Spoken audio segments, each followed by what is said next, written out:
Start right here, front left with James. Jeff, when you're the green dot of this defense and it's a top 15 unit, a lot of guys performing very well, including yourself, and there's no first team all conference players from the coaches in this league. How does that sit with you? Does that bother you? Does that motivate you in any way? Yeah, that for sure, bothered me a lot, right when I first saw it. But, that's all external factors, people that, don't see the grind that we put in every day, the grind that all my guys put in every day, right? And then, so I truly feel like, that's not really what really like describes us, right? So we can kind of look at it, we can be motivated by it, right? But that doesn't describe our defense. That doesn't describe my guys, and I know it doesn't describe me as well. So yeah, no, for sure took that to heart at first, but then it's like, okay, move on to the next, right? I just got to keep proving myself, and I know that my guys have the same mentality as well. Middle left, John. You guys played quite a bit of the season as the number one ranked team in the country and ended the season as the only undefeated. As the season has gone on, is that added pressure to be the number one team in the country week to week? Yeah, no, I wouldn't say it adds pressure. We always like to play like we always have a target on our backs, right? So we always got to treat every week like it's a championship week, right? And we know that we're going to get every team's best shot. We know we're going to get their best game plan, and we know they're going to get their best shot, right? So going out there every week, we know that we got to prepare as if it's going to be for a championship game or a championship type of mentality, right? So I always like to see being ranked number one really doesn't matter, right? We're not too focused on looking at rankings or polls or how other people view us, right? It's all about the people in this room and the people in this facility and the work that we put in every day. So yeah, we're not too focused on external factors. Back left, Matt.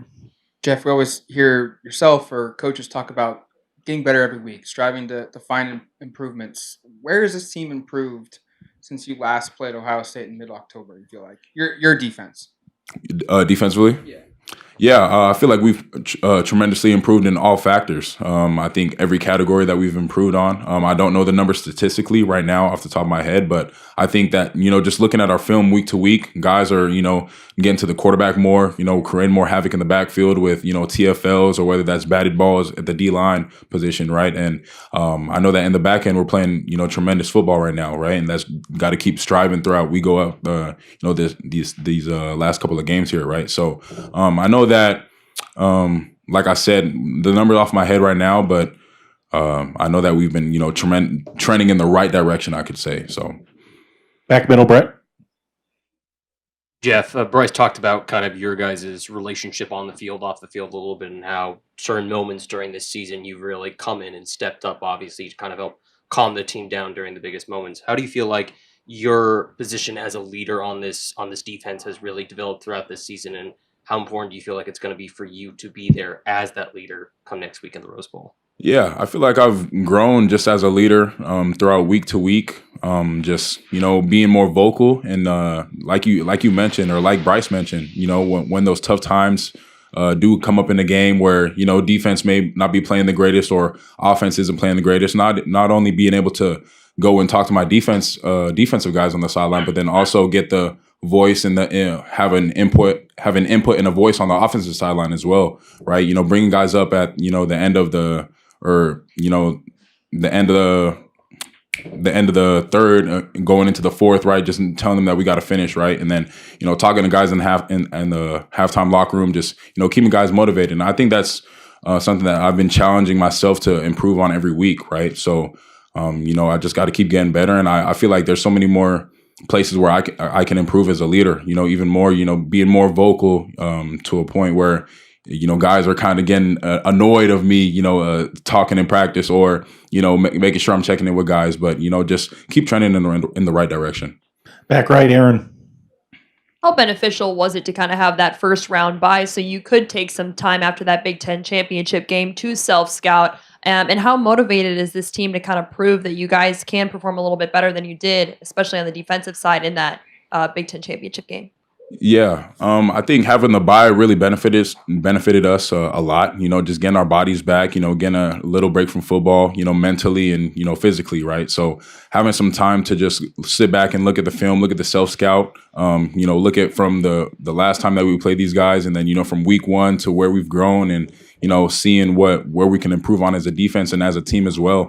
On special teams. So I think that was really crucial to us. And then just about like, I think that having the bye and giving us more time to work on the simple fundamental things as a defense. Looking at, like I said, looking at the self scout. Compared to the getting ready to play Ohio or Tennessee before they played, and then post game, figuring out who we're gonna play. It's like, okay, now we can dive in and use the stuff that we used on the bye week to apply that to game week and game prep. So Front left, James. We saw Kingston in a pretty significant role there in the Penn State game matchup with Warren. What did you see from him, and looking back at it, and how confident are you if you guys call upon him against either Scott or Tate over the middle in a similar role in this game? Yeah, I'm very confident in Kingston. A young guy, who has a lot of length, and I know that he's a guy who's he's focused in meetings. A guy that's here, and he's been getting better week to week, right? And I think that I got a lot of respect for Kingston. The things that he does, on and off the field, just the type of person that he is. I think that coaches were starting to realize that he could help our defense tremendously. And we always like to say that there's always going to be somebody going in throughout a long season, who their role may have not mattered, early in the season, but then going into late in the season, their role might be trending higher, right? So I think Kingston is a great visual representation of that, and with him being matched up on a great tight end like Warren, Penn State tight end, the confidence that we have in him, is through the roof. So I got a lot of belief in him. Second row left, Eric.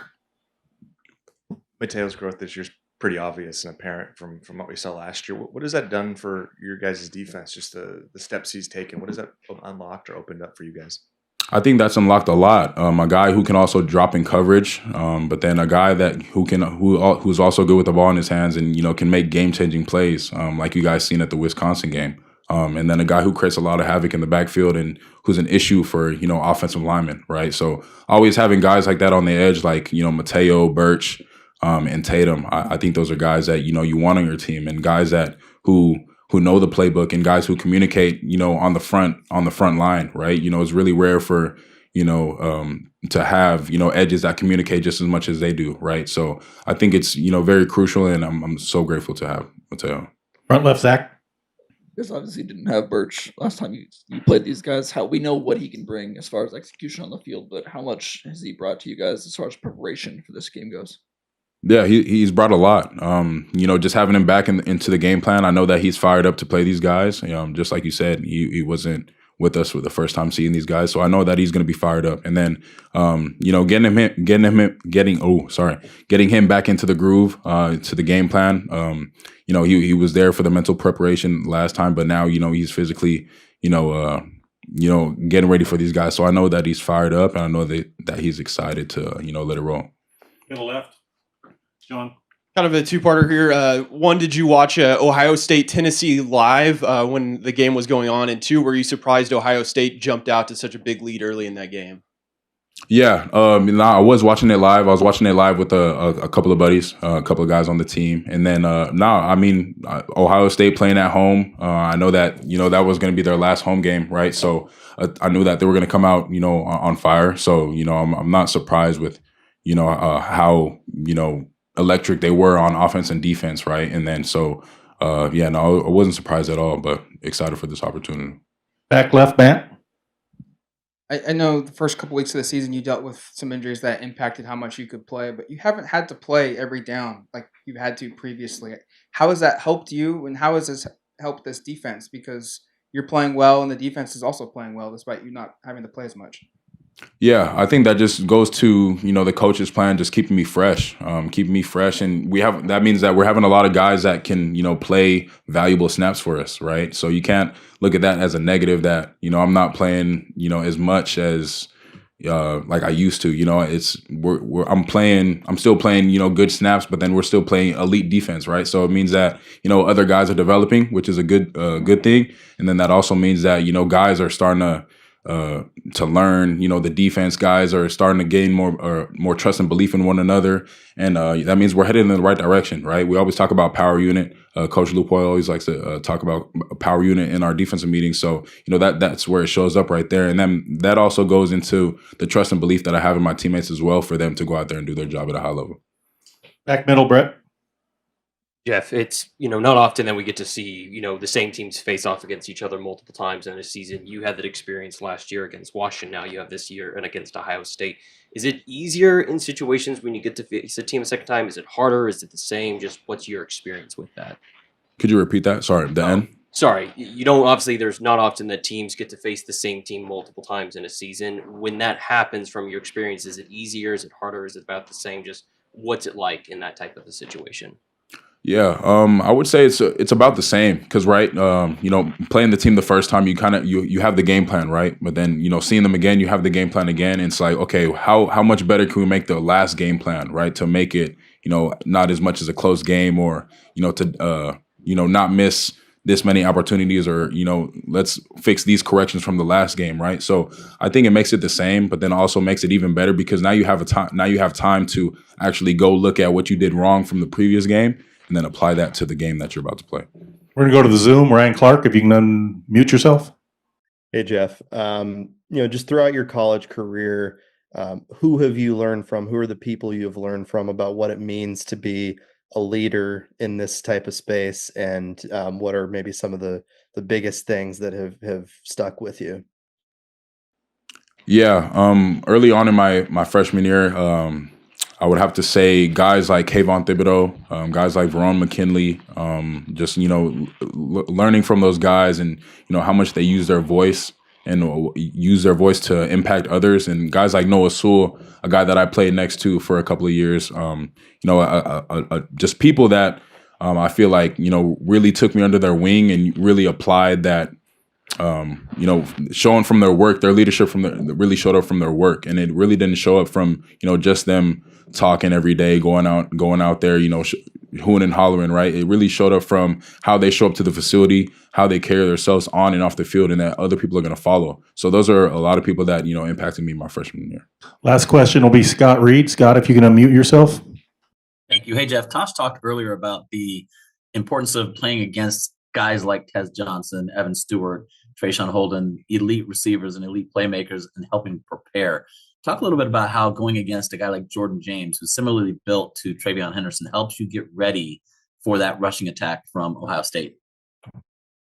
Yeah, going up against those guys in practice every day is like, you're getting the best look in practice every day. So it makes the game, even easier, right? So, a guy, like you mentioned, going up against a guy like Jordan James every day, who's very familiar to Travion. I think that two very similar backs, break a lot of tackles and run their feet through contact, right? So going up against Jordan every day with whether that's matching him on routes or just getting a thud up on him, right? Making tackles on him as well. I think that's going to prepare me for the game tremendously, right? I'm getting the best look at practice, so it's not going to be nothing new to me. Thanks, Jeff. Appreciate your time. Yep, thank you.